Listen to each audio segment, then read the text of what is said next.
Okay guys, isang mapagpalang araw. Magandang araw sa inyo lahat. Kung sa pampali kayo ng mundo, mga OFW. Narito naman yung Pinoy Firearms Instructor, nag-smith din naman. Huwag ninyo akong hanapin sa Pilipinas sapagkat dito ako nagtatrabaho sa Mayadin Shooting Range, Kuwait. So okay, ngayon ay reviewin natin ang isang pistol. Itong Glock 17 at ating lilinisan para malaman natin ang basic na kung paano linisin ito. Okay, gagawin lang natin madali. Ito siya. Yan. Okay, check agad natin ang magazine, no inserted magazine. Check natin ang chamber. Okay, empty ang chamber. Ngayon ay ang pagbubukas dito napakadali. Okay, press ang trigger on safe direction. Pagkatapos itong latch, ibababa lang natin itong latch at mabubuksan natin ito. Pagbaba natin ito, pag ganito, bababa lang natin. Medyo atras natin ng konti ang slide. Ayan. Pagkatapos ay tulak natin ng konti. Ayan. Ganun lang kadali magbaklas sa magtanggal ng kanyang ihiwalay ang kanyang slide. Okay, ingatan natin ng recoil spring. Ayan, yung iba nito naka-clip, ito wala. So yan, tanggal na agad ang barrel. Okay, so kung basic cleaning lang, hindi na natin kinakailangan na baklasin pa lahat kasi basic cleaning lang. Kinakailangan lamang natin ay mga brush. Importante may nylon brush at saka may wire brush. Okay, at meron tayong kerosene at meron tayong DW40. Okay. At kinakailangan sapagkat yan ay chemical, kailangan tayo ay may protection sa kamay. Okay.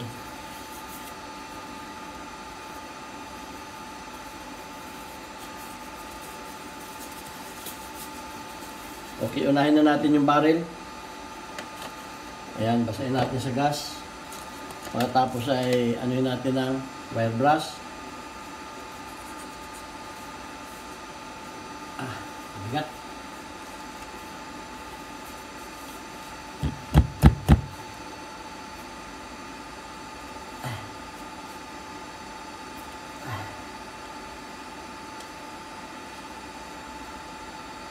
Medyo matigas na kailangan natin ng panghatak.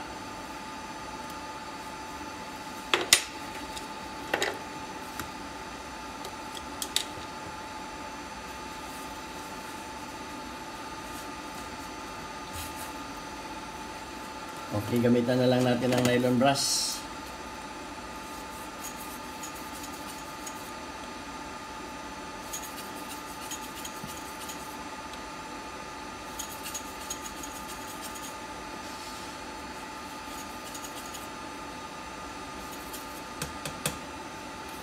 Linisan natin ang kanyang, brasin natin yung kanyang chamber, saka yung kanyang, para malis yung mga carbon. Okay.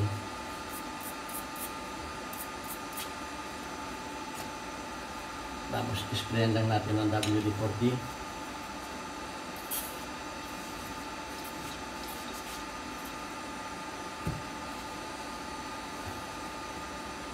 Lagay muna natin sa isang tabi. Yan. Piunahin na natin ang kanyang receiver.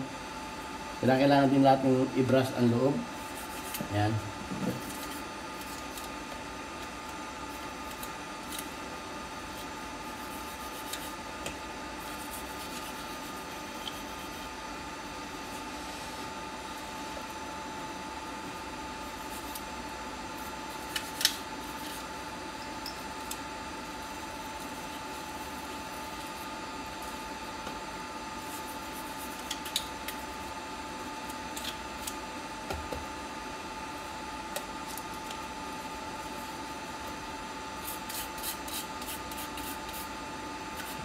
Yung mga luma ninyong toothbrush, pwede rin ninyong gamitin.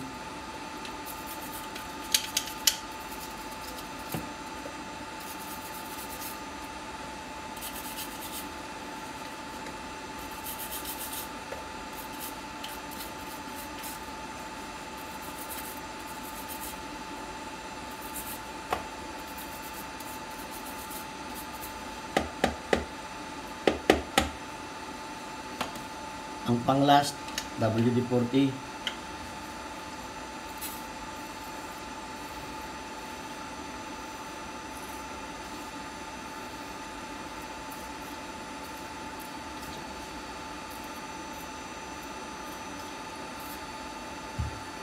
Okay. Ito ay ang ginagawa dito, ini-sprayan ng kompresor. Pero wala tayong kompresor. Huwag kayong mag-alala. Basta't meron kayong tissue, ay i-absorb na ng tissue yung para matuyo. I-absorb na ng tissue yung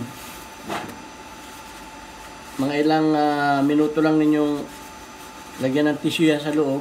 Yan. At balutan ninyo ng tissue yan.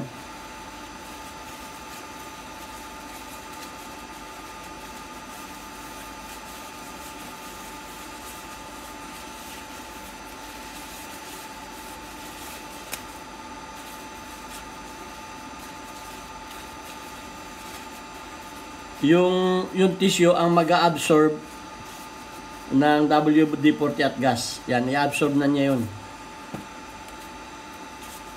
Lagay natin siya dyan. Tapos itong kanyang slide. Gamitan muna natin ng wire brush.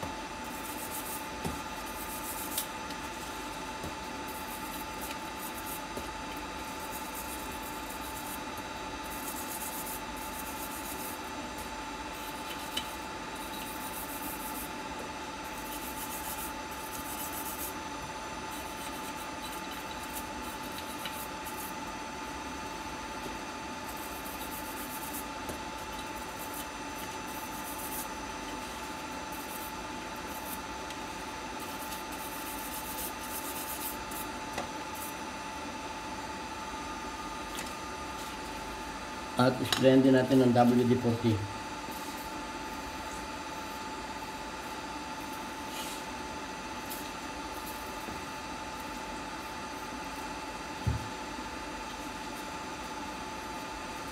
Ganon din, ito ay i-absorb na ng tissue yung kanyang mga chemical sa loob. Lagyan lang natin ng ganyan. Yan. Pagkatapos ay atin na siyang babalutin.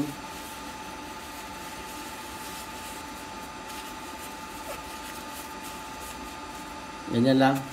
Hayaan lang natin siyang ganyan para ma-absorb yung gas at saka yung chemical ay yung WD-40. Lagay din natin dyan. Last na nitong spring.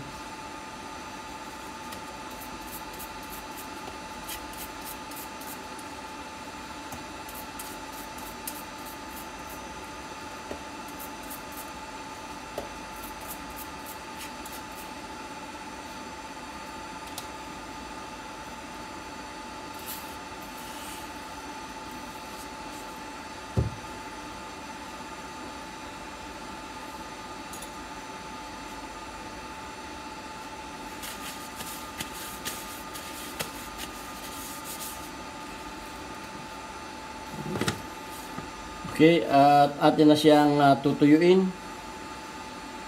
Kailangan meron tayong, panay na natin itong kanyang baril. Ang baril kinakailangan ay matuyo natin yung loob. So, kukuha lang tayo ng kapirasong basahan. Mukha nito at saka natin.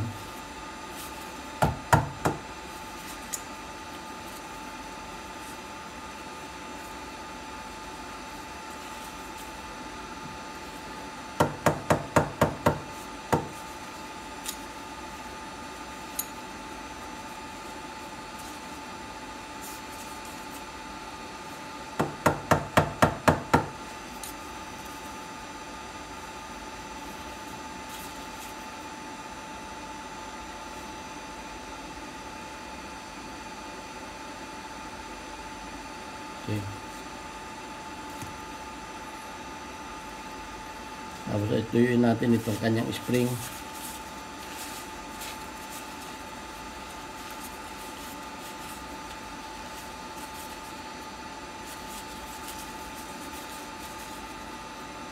Yan.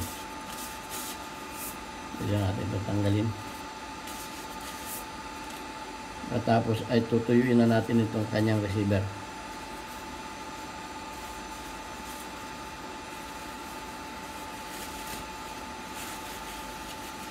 Yan. Kung mapapansin ninyo ay madali siyang natuyo.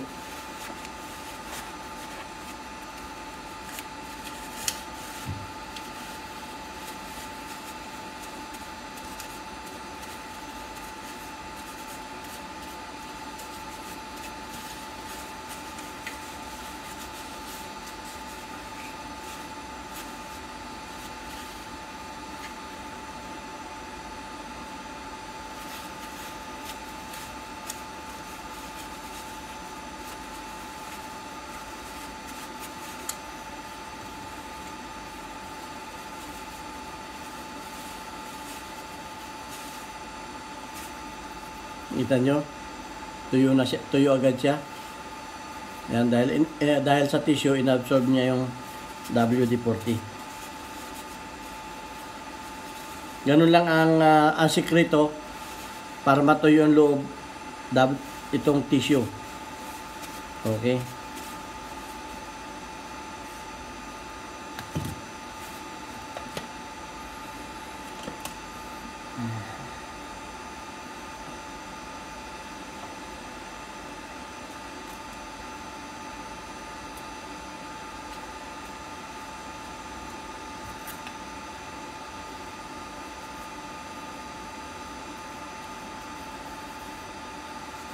Punasan na lang natin yung labas. Yan, para matuyo.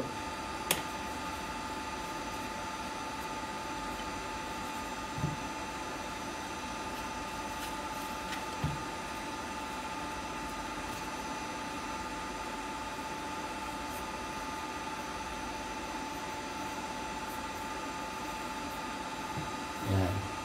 Pagkatapos ay ito lalagyan natin ng patakan natin yung may striker ng langis, isang patak dito, sa isang patak doon sa butas, tapos isang patak doon sa slide. Importante may langis yung slide nya, yung railing ng slide. Yan, konti lang. Yun.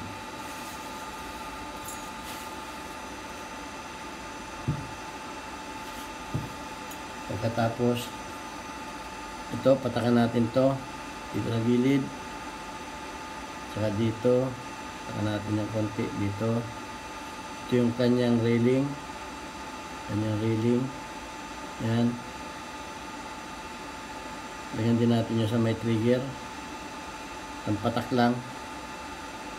Okay na yun, pwede na natin siyang buuin.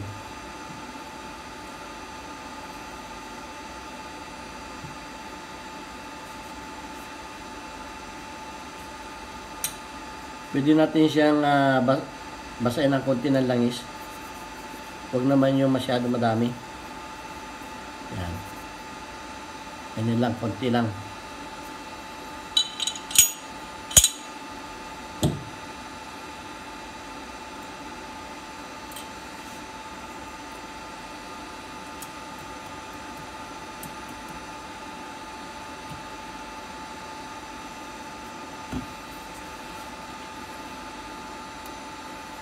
At ipapasok lang natin ng pagano'n.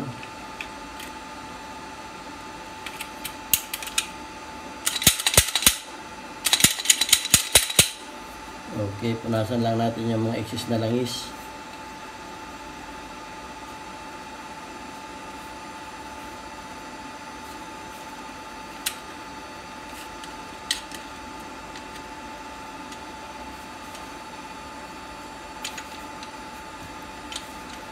Guys, itong pag naka-open siya, normal lang na ganyan siya.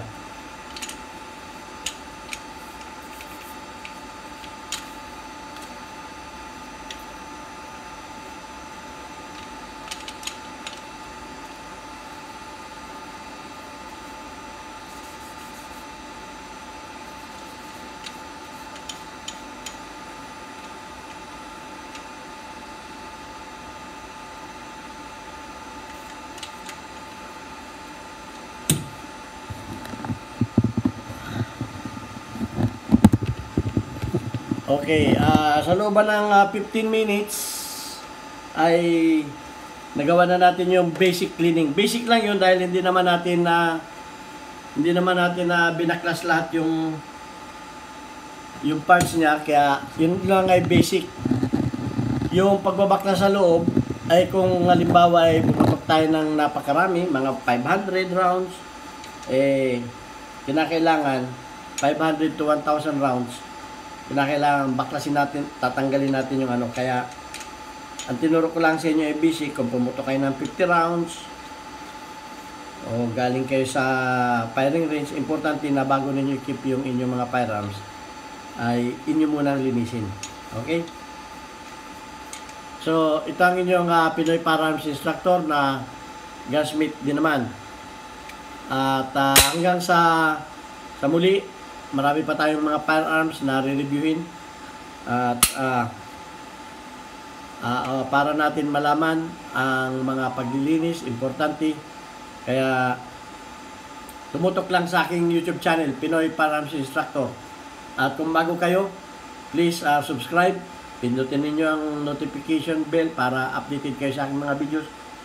Marami tayong videos, almost 200 na yung mga videos natin. Yung mga bago sa ating channel, kung may mga katanungan kayo, hanapin ninyo ang kasagutan sa aking mga videos sapagkat pwedeng makatulong sa inyo. At kung may iba pa kayong katanungan, magtanong lang kayo sa aking YouTube channel at sasagutin natin yan. Manood kayo ng Q&A, question and answer live tuwing every Friday.